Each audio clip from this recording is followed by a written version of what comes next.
Welcome back दोस्तों।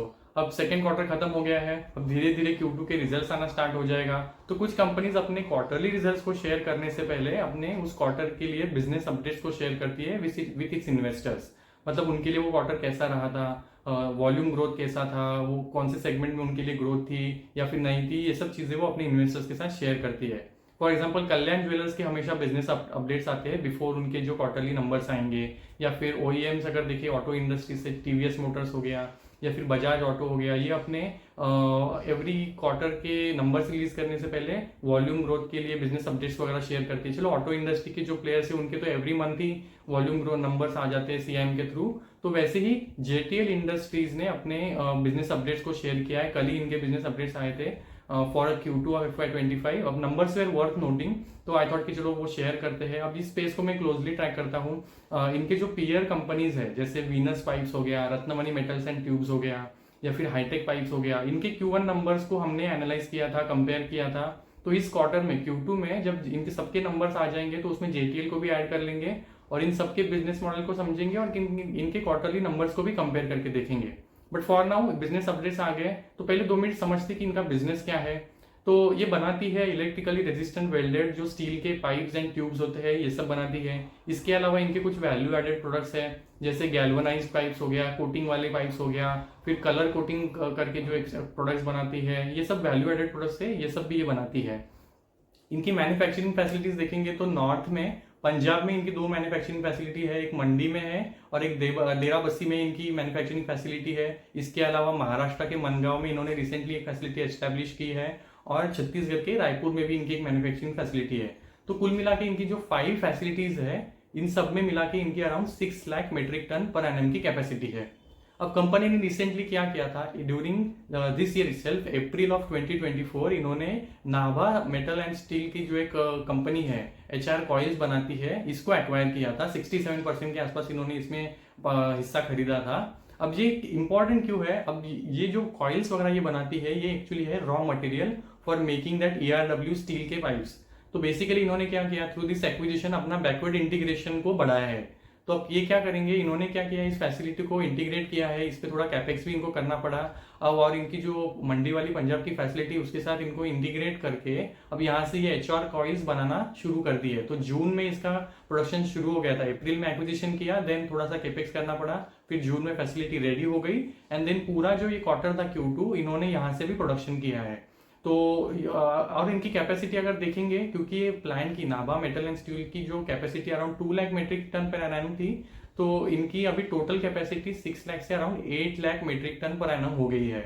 और इनका जो टारगेट है बाय FY25 ये अपने टोटल कैपेसिटी को 10 lakh metric tonne per annum तक लेके जाना चाहते हैं। तो this is actually a step in that direction. ये लोग अपनी महाराष्ट्र और जो रायपुर वाली फैसिलिटी है वहां पे भी केपिक्स करके थोड़ा डी बॉटल नेकिंग कर रहे हैं, उसको इम्प्रूव कर रहे हैं। तो टोटल इनका जो 10 lakh metric tonne per annum लेके जाने का उनका जो प्लान है, they are working in that direction. अब इसके लिए इन्होंने पैसा भी उठाया है, तो इन्होंने अपने डेट को उतना नहीं बढ़ाया है, बट उसकी पूरा ये सब एक्विजिशन हो गया, केपिक्स करने के लिए जो पैसा लगेगा इन्होंने 2 ट्रांचेस में उठाया है। एक बार इन्होंने फेब्रुआरी में प्रेफरेंशियल अलॉटमेंट किया था अराउंड 675 करोड़ का, फिर अगेन जुलाई में ये लोग ने QIP किया है अराउंड 300 करोड़ का। तो टोटल अराउंड 1000 करोड़ इन्होंने रेज किया है टू फंड ऑल दीज जो भी एक्विजिशन या फिर कैपिक्स कर रहे हैं इसको फंड करने के लिए। तो which is all positive.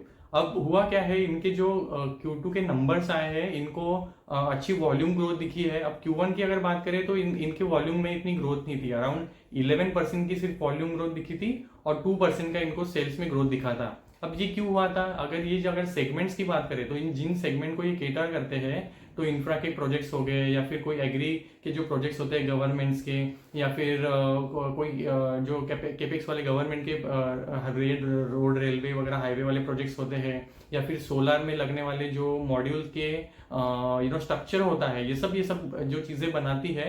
Q1 में थोड़ा स्लो हो गया था बिकॉज इलेक्शन वाला पीरियड था, हीट वेव था, तो गवर्नमेंट अपना स्पेंडिंग कम कर देती है, राइट। तो इसकी वजह से इनके रेवेन्यू में थोड़ा सा डिक्लाइन आया था और सेल्स में कुछ ज्यादा ग्रोथ नहीं थी। But then in Q2 their volumes have picked up. तो इनके Q2 में जो वॉल्यूम्स आए थे अराउंड 26% की जंप दिखी थी, और जो इसका हाईलाइट रहा था ये था एक्सपोर्ट। अब इनके जो प्रीवियस क्वार्टर का हम ट्रेंड देखेंगे तो इनका एक्सपोर्ट का कंट्रीब्यूशन होता है अराउंड 6 to 7% का, बट इस क्वार्टर में Q2 FY25 में इनका सेल्स जो एक्सपोर्ट मार्केट से आया है वो 100% से बढ़ गया है, 104% टू बी प्रिसाइज। और जो एक्सपोर्ट मार्केट का कंट्रीब्यूशन है अब हो गया अराउंड 14 to 15%।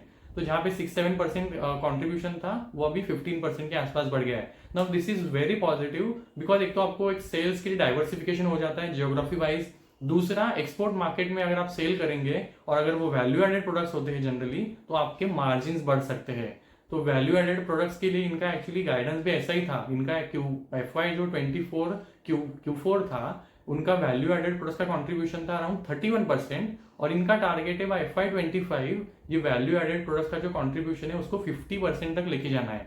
तो अब ये जो Q2 के नंबर्स आए they are exactly in that direction, क्योंकि इनका एक्सपोर्ट बढ़ा है।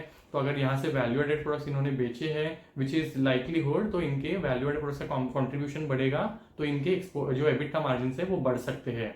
तो ये पॉजिटिव है। अगर इनके गाइडेंस की बात करें तो फुल ईयर FY25 के लिए इनका गाइडेंस था अराउंड 30-35% का वॉल्यूम ग्रोथ। अब Q1 इतना खराब गया था because of that summer and election जो भी था, 11% का वॉल्यूम ग्रोथ था। तो उसको अभी पूरे अपने गाइडेंस को अगर मेंटेन करना है 30-35% के, तो रिमेनिंग क्वार्टर में अच्छा करना पड़ेगा। तो अब जो Q2 का वॉल्यूम ग्रोथ आया है that is hinting in that direction, 26% का वॉल्यूम ग्रोथ आया है। तो दे हैव स्कोप कि आगे चल के जो Q3 और Q4 होगा, अगर ये स्पीड मेंटेन करते हैं तो अपने फुल ईयर गाइडेंस को भी अचीव कर सकते हैं, तो विच इज ऑल्सो पॉजिटिव। अगर मैं इनके एबिटा पर टन की बात करूं फॉर अ मोमेंट, जो ऑब्वियसली इंडस्ट्री लीडिंग है, 4100 करोड़ का 4100 पर टन का इनका एबिटा था इन Q4 ऑफ FY24, जो Q1 FY25 में हो गया था 4600। और इनका टारगेट है एबिटा पर टन को इनको लेके जाना है 5000 रुपीज पर टन। तो जैसे ही एबिटा पर टन बढ़ेगा, इनके एबिटा मार्जिन बढ़ेंगे और ये अचीव हो सकता है through value added products. Value added products का अगर कंट्रीब्यूशन बढ़ेगा तो ये अचीव कर सकते हैं। तो हमें देखना पड़ेगा जब इनके एग्जैक्टली कंप्लीट Q2 के नंबर्स आ जाएंगे तो विल हैव टू सी एक तो इनका रेवेन्यू ग्रोथ आया कहाँ से, एक्सपोर्ट मार्केट में इनको कहाँ ग्रोथ दिखी है। बिकॉज इफ यू रिमेंबर जब हमने Q1 FY25 फॉर वीनस की बात की थी, वीनस के नंबर्स को हम लोग ने एनालाइज किया था, तो यही सेम स्टोरी रिपीट हुआ था वीनस के लिए। वीनस के एक्सपोर्ट्स ऑलमोस्ट 10 टाइम्स हो गए थे। 6-7 करोड़ का जो Q1 ऑफ लास्ट ईयर इनका एक्सपोर्ट का कंट्रीब्यूशन था वो 60 करोड़ पे हो गया था, और export started contributing 25% for Venus. तो ये actually similar story play out हो रहा है फॉर JTL नाउ। इनका एक्सपोर्ट का जो कंट्रीब्यूशन है 15% पे पहुंच गया है। तो विल हैव टू सी कि ये एक्सपोर्ट कौन सी जियोग्राफी से आ रही है। तो वीनस के लिए वो आया था मिडल ईस्ट और US से, तो इनको कहाँ से आता है हमें वो देखना पड़ेगा। फिर ये वैल्यू एडेड प्रोडक्ट्स है कि नहीं वो देखना पड़ेगा। फिर इनके मार्जिन इसकी वजह से इंप्रूव होते कि नहीं वो भी देखना है। तो अभी जनरली होता क्या है, फॉर मैंने जैसे इनको ट्रैक किया है JTL को, इनका वॉल्यूम ग्रोथ ज्यादा होता है इन रिलेशन टू इनका revenue growth. For example FY24 के एंड में इनका वॉल्यूम ग्रोथ था 42% और सेल्स ग्रोथ था अराउंड 32%। मतलब क्या है, आप ज्यादा माल बेच रहे हो, ज्यादा सामान बेच रहे हो, बट रेवेन्यू ग्रोथ उतना नहीं है। तो बेसिकली इसका मतलब कि you have taken some price cut, right. I mean you don't have pricing power. तो हमें ये भी देखना है कि जैसे वैल्यू एडेड प्रोडक्ट्स का कॉन्ट्रीब्यूशन बढ़ रहा है, तो अगर इनके वॉल्यूम्स 26% से बढ़े हैं तो क्या सेल्स ग्रोथ भी उस स्पीड से बढ़ा है कि नहीं, हमें वो ट्रैक करना है। और अगर हम एक मिनट के लिए इनके बात करें कि ये जो कैपेसिटी को ऑगमेंट कर रहे हैं, कैपेसिटी के डी बॉटलनेकिंग कर रहे हैं, तो कैसे कर रहे हैं, तो इन्होंने एक टेक्नोलॉजी लाई है DFT करके, जो डायरेक्ट फॉर्मिंग टेक्नोलॉजी है। इसकी वजह से ये लोग को जो HR कॉइल वेल्ड करना होता है, फिर उसको फाइनल प्रोडक्ट बनाना पड़ता है। तो ये डायरेक्ट फॉर्मिंग टेक्नोलॉजी DFT से प्रोसेस आसान हो जाता है। एक तो मैन पावर कम लगता है, एंड देन जो इनका एफर्ट है वो भी कम हो जाता है। एंड क्योंकि ये स्पीडीली वेल्डिंग हो जाता है, रेक्टेंगुलर पाइप्स हो गया या फिर स्क्वायर पाइप्स हो गया, तो इनका यूटिलाइजेशन बढ़ता है। Because in less time you are able to produce more output, तो कैपेसिटी यूटिलाइजेशन भी बढ़ेगा।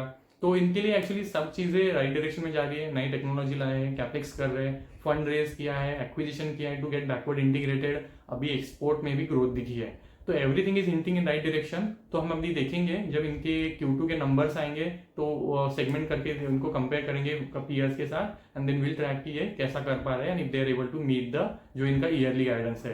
तो चलो यही तक रखते हैं। I will get back once we have the entire number set. Okay, see you.